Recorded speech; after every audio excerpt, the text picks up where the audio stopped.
김평만의 세상 읽기. 여러분 안녕하세요. 재단법인 한반도 평화 만들기가 처음으로 시도하는 한반도 평화, 안보, 통일, 국제관계와 관련한 온라인 대담이 시작입니다. 오늘 이 시간에는 지난 몇 달 동안 여러분 모두가 이 코로나19, 코비드19의 팬데믹 현상 때문에 활동의 제약을 받고 계신데요. 아직까지 이 전염병 사태가 해결되지 못하고 있습니다.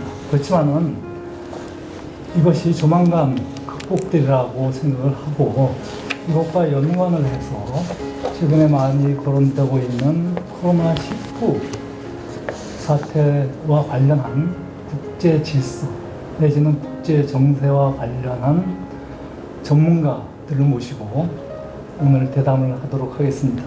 여러분 오늘 바쁜 시간에도 이렇게 시간을 내주셔서 감사합니다. 네, 반갑습니다. 먼저 제가 첫 번째 질문을 드리도록 하겠습니다.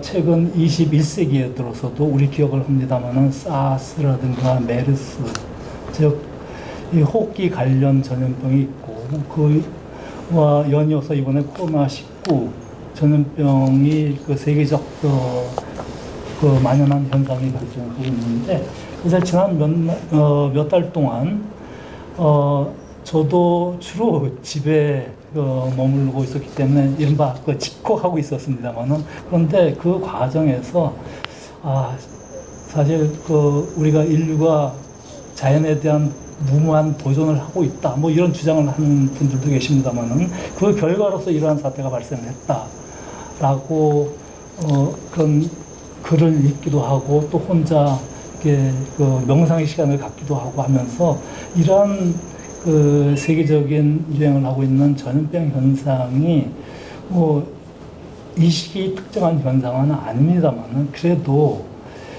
세계 여러 나라들이 자본과 물자 또 사람이 자유로운 이동을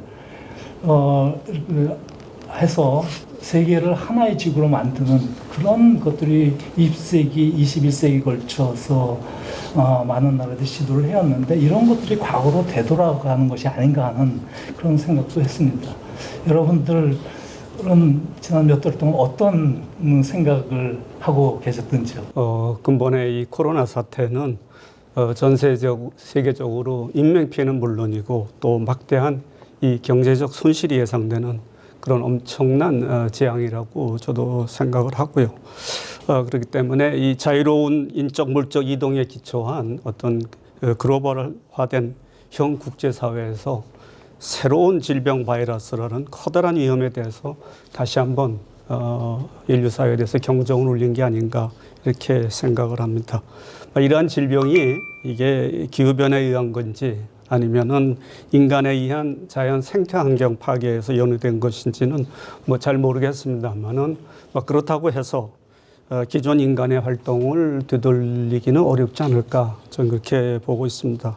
어쨌든 근본 코로나 사태는 중국에서 확산됐지만은 앞으로 또 새로운 바이러스는 어디에서 시작될지 아무도 모르는 게 아닌가 그렇게 보고 있습니다. 그렇기 때문에 저는 한중간에서 두 나라에서 시작해서 한중일 3국 간 나아가서는 이 동아시아라는 그런 지역을 단위로 어떤 그런 보다 긴밀한 협력 체제를 만들어서 감염병이 발생한 즉시에 정보를 신속하게 공유를 하고 또 확산을 방지하면서 조기에 진정시킬 수 있도록 그런 체제를 만드는 것이 시급한 것이 아닌가 그렇게 느꼈습니다. 역사를 이렇게 좀 살펴보면 재미있는 것이 1918년에 이 소위 스페인 독감이 발생해가지고 약 5천만 희생자가 있었고 그 뒤에 약 50년 뒤에 1968년이죠. 그때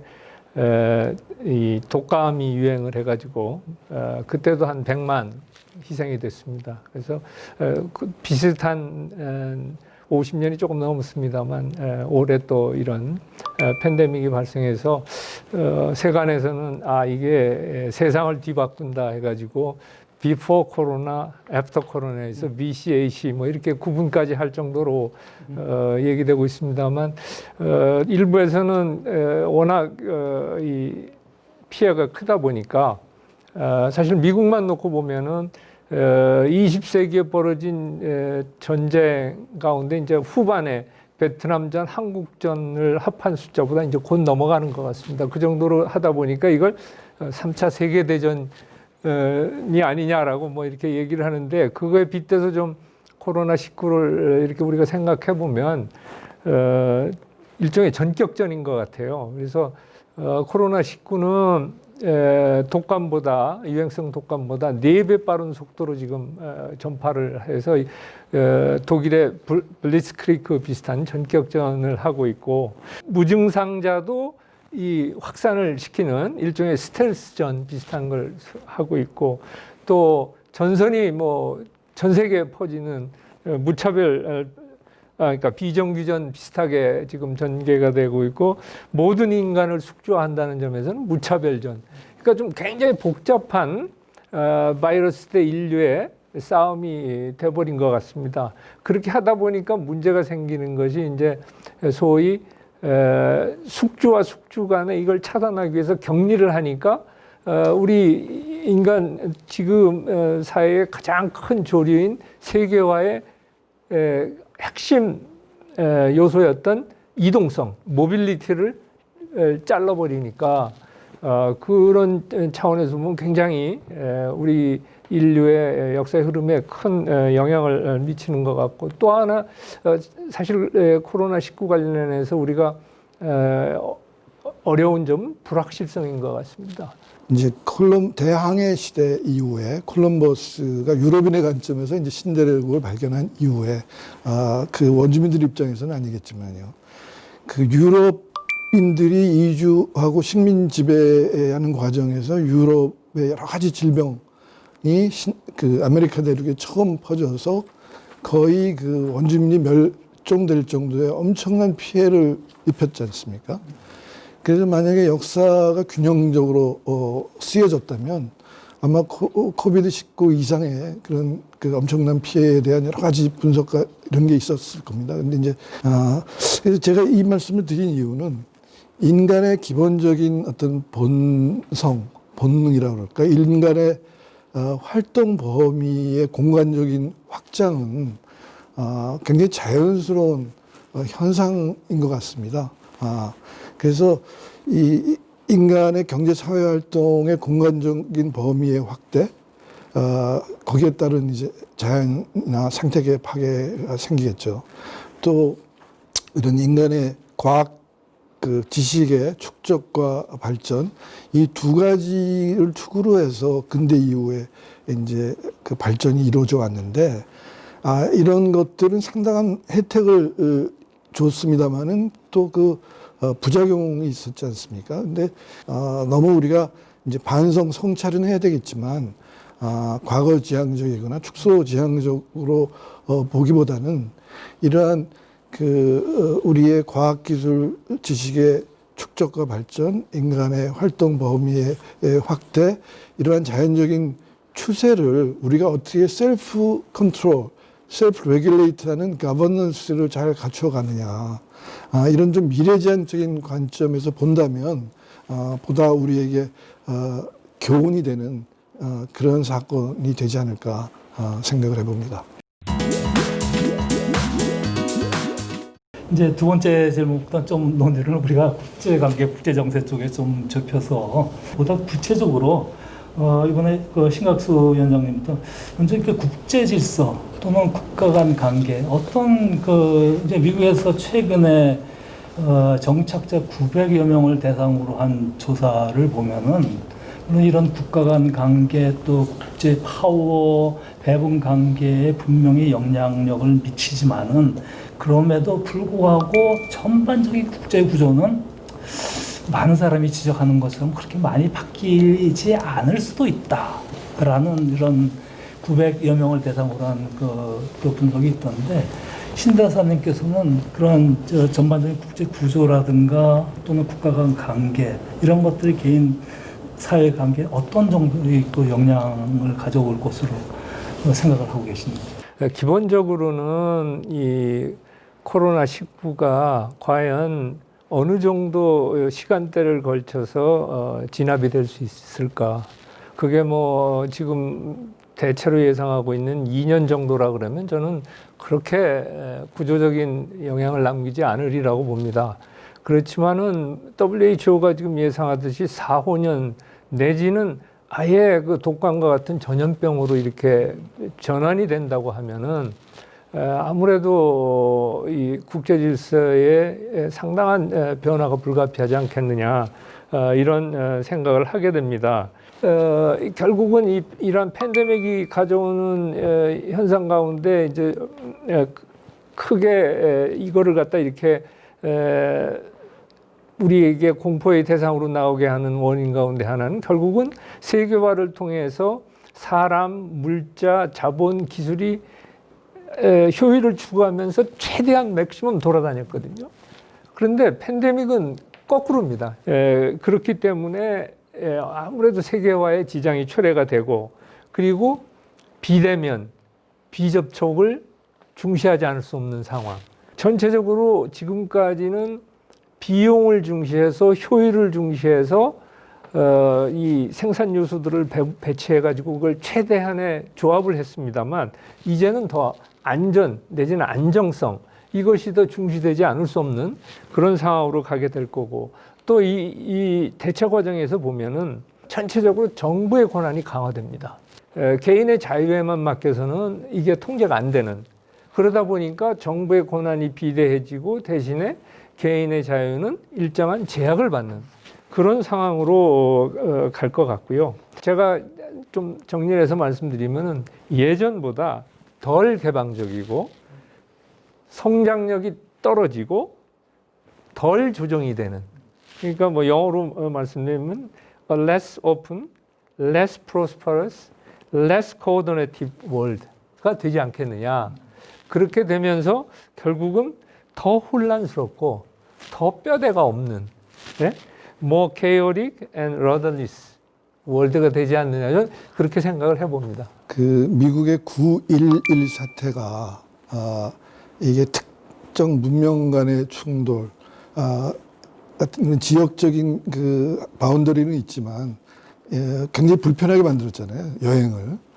근데 이번 그 코로나19에 의한 팬데믹은 이게 특정 국가에만 나타나는 게 아니고 전 세계 어느 나라에나 나타날 수 있기 때문에 이러한 불편이 전 세계적으로 더 높아졌다. 그러나 이것이 기본적으로 뭐 거꾸로 돌아가는 그런 정도의 것은 아니지 않겠느냐. 무역 자체를 그 축소하거나 거꾸로 뭐 간다기보다는 이런 전염병을 차단하기 위한 경제 활동의 중단이 결국은 이제 경제에 큰 영향을 미치게 된 거거든요. 근데 이 사태가 완전히 이제 어느 정도 종식된 후에 전 세계적인 이제 조사, 평가 이런 것들이 이루어지고 그 매뉴얼 대응에 대한 이런 것들이 만들어지는 경우에는 결국은 초기에 어떻게 빨리 이것을 발견하고 테스트하고 아이솔레이트해서 트리트하느냐 이게 이제 국제적으로 굉장히 일찍 이루어질 수 있으면 이런 이제 경제적인 활동을 셧다운하는 이런 것은 피할 수 있으리라고 봅니다. 준비가 안 돼서 이렇게 이제 큰 영향이 있었지 근본적으로 과거로 돌아가는 그런 큰 변화는 없지 않겠느냐. 다만 앞으로 언제 또 이러한 것이 일어날지 모르잖아요. 마치 이제 9.11이 국제관계 이런 거에 불확실성을 높여줬듯이 이번 그 팬데믹은 앞으로 이런 그 질병의 그 확산의 불확실성을 높임으로써 우리가 그 주의하고 경계해야 되고 이런 그 초기 비용을 많이 지불해야 되기 때문에 많이 불편해질 겁니다. 그런 과정에서 이제 무역 또는 무역 관계 그다음에 이제 글로벌 그 공급 체인의 재조정 이러한 것들은 이제 일어나겠습니다만은 그것이 이제 새로운 균형을 찾아가게 되면 아마 큰 대세에는 변화는 없지 않겠나 이렇게 조심스럽게 전망해 봅니다. 이 미국이라든가 중국과 같이 지금 이른바 세계 경제력에서 1, 2 국가들이 제대로 된 리더십을 보여주고 있지 못하고 있기 때문에 이 강대국 관계도 제대로 이 문제를 해결하지 못하고, 그러니 그 밑에 있는 나라들은 더욱더 해결하는 데 있어서 혼란상을 보이고 있지 않느냐. 그래서 전반적으로 세계 그 국제 구조, 강대국, 초강대국을 정점으로 해서 그 밑에 하위 국가들이 그런 관계들도 조금 흐트러지는 것이 아니냐 하는 지적들이 있거든요. 미중 양국 간의 경제 관계에서 보면 이것은 미중 간의 디커플링을 의미한다고 말씀드릴 수 있습니다. 사실 이 트럼프 미국 정부는 물론 이제 코로나 사태 이전부터 중국과의 전략적 경쟁에 따라서 이 IT 관련 분야를 중심으로 중국과의 디커플링 정책을 뭐 이미 추진해 왔는데, 특히 금년에는 11월 미국의 대선이 지금 예정돼 있고, 또 근본에 이 코로나 사태로 인해서 중국에 대한 압박과 이 디커플링은 아마 더욱 강해질 것으로 보이고, 이에 따라서 이 한국 기업들에 미칠 파장에 대해서도 우려를 갖게 됩니다. 실제로 미국은 이 코로나 사태에서 의료용품 제조라든가 공급을 너무 과도하게 중국에 의존하고 있는 그런 부분에 대해서 우려를 표명한 바도 있고요. 또 최근에는 미국의 상징적인 기업인 애플이 일부 제조 공장의 이전을 검토하고 있다 하는 그런 보도가 있었고, 또 미국 정부는 또 다시 화웨이에 대해서 이 반도체 공급 중단을 선언하기도 했습니다. 미국은 물론이거니와 일본의 경우에도 아베 정권에서 그 리쇼링 정책을 좀 더 최근에 강화를 하고 있는 것 같고, 또 한국 정부도 부분적이긴 하지만은 그런 것을 강조를 하고 있는 것 같습니다. 그런데 한국의 경우 무역에 의존해 갖고 그래서 경제 발전을 하는 나라인데, 상대적으로 그런 나라들보다는 해외 의존도가 높지 않습니까? 그래서 전홍택 교수님께 그것에 즉 리쇼링 정책과 관련한 국제적인 그 분업조는 그런 현상들이 좀 더 강하게 나타나겠습니다만, 우리 경우에 어떠한 영향을 받을까요? 코로나19 사태가 일어나면서 이게 어디서 경제활동이 단절될지 모른다. 그래서 공급망을 안정적으로 관리하는 게 무엇보다도 중요해지는 과거와 달리 이제 그러한 측면은 분명히 있는 것 같습니다. 이제 그렇다고 이제 자급자족할 수는 없는 거 아니겠습니까? 모든 것을 리쇼링 할 수는 없는 거고.